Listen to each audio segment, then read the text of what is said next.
जब रावण ने देखा कि हमारी पराजय निश्चित है, तो उसने 1000 अमर राक्षसों को बुलाकर रणभूमि में भेजने का आदेश दिया। ये ऐसे थे जिनको काल भी नहीं खा सकते थे। विभीषण के गुप्तचरों से समाचार मिलने पर श्री राम को चिंता हुई कि हम लोग इनसे कब तक लड़ेंगे। सीता का उद्धार और विभीषण का राज तिलक कैसे होगा, क्योंकि युद्ध की समाप्ति असंभव है। श्री राम की इस स्थिति से वानर वाहिनी के साथ कपिराज सुग्रीव भी विचलित हो गए कि अब क्या होगा।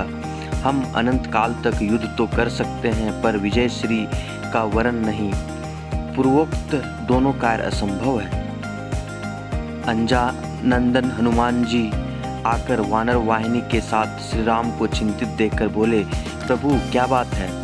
श्री राम के संकेत से विभीषण जी ने सारी बात बतलाई।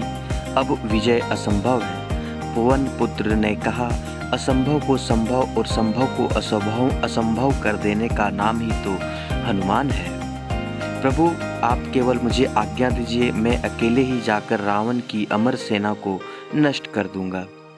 परंतु कैसे हनुमान, वे तो अमर हैं, श्री राम जी ने कहा।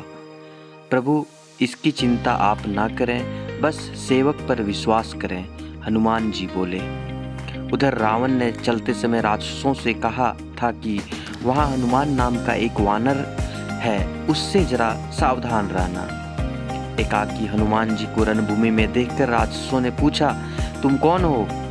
क्या हम लोगों को देखकर भय नहीं लगता जो अकेले रणभूमि में चले आए?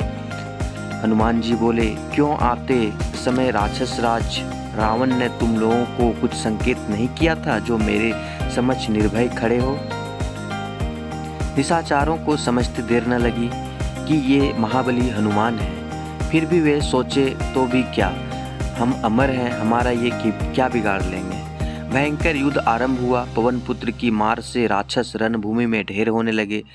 चौथाई सेना बची थी कि पीछे से आवाज आई, हनुमान हम लोग अमर हैं, हमें जितना असंभव है, अतः अपने स्वामी के साथ लंका से लौट जाओ, इसी में तुम सबका कल्याण है।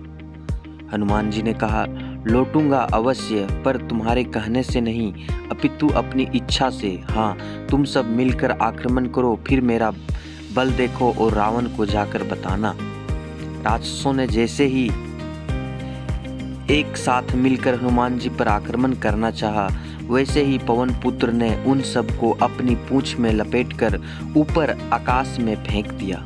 वे सब पृथ्वी की गुरुत्वाकर्षण शक्ति जहां तक है वहां से भी ऊपर चले गए। चले ही जा रहे हैं, चले मग जात सुखी गए गात। गोस्वामी तुलसीदास जी लिखते हैं, उनका शरीर सूख गया, अमर होने के कारण मर सकते नहीं, अतः रावण को गाली देते हुए और कष्ट के कारण अपनी अमरता को कोसते हुए अभी भी जा रहे हैं। इधर हनुमान जी ने आकर प्रभु के चरणों में शीश झुकाया। श्री राम बोले, क्या हुआ हनुमान? प्रभु उन्हें ऊपर भेजकर आ रहा हूँ। राघव पर वे अमर थे हनुमान। हाँ स्वामी, इसलिए उन्हें जीवित ही ऊपर भेज आया हूँ। अब वे कभी भी नीचे नहीं आ सकते। रावण को अब आप शीघ्र ऊपर भेजने की कृपा करें, जिससे माता जानकी का आपसे मिलन और महाराज विभीषण का राज सिंहासन हो सके। पवन पुत्र को प्रभु ने उठाकर गले लगा लिया। वे धन्य हो गए। श्री राम उनके ऋणी बन गए और बोले, हनुमान जी आपने जो उपकार किया है वह मेरे अंग अंग में ही जीर्ण शीर्ण हो जाए। मैं उसका बदला ना चुका सकूं, क्योंकि उपकार का बदला विपत्ति काल में ही चुकाया जाता है। पुत्र तुम पर कभी कोई विपत्ति ना आए, यह सुनकर निहाल हो गए हनुमान जी। हनुमान जी की वीरता के समान साक्षात काल, देवराज इंद्र, महाराज कुबेर तथा भगवान विष्णु की भी वीरता नहीं सुनी गई, ऐसा कथन श्री राम का है। तो दोस्तों, ये था हनुमान जी का पराक्रम। वीडियो अच्छा लगा हो तो कृपया लाइक, कमेंट या शेयर जरूर करें, और यदि आप इस चैनल में नए हैं तो कृपया चैनल को सब्सक्राइब जरूर कर लें, ताकि इस तरह का वीडियो आपको फिर मिलता रहे। धन्यवाद। जय वीर बजरंगबली।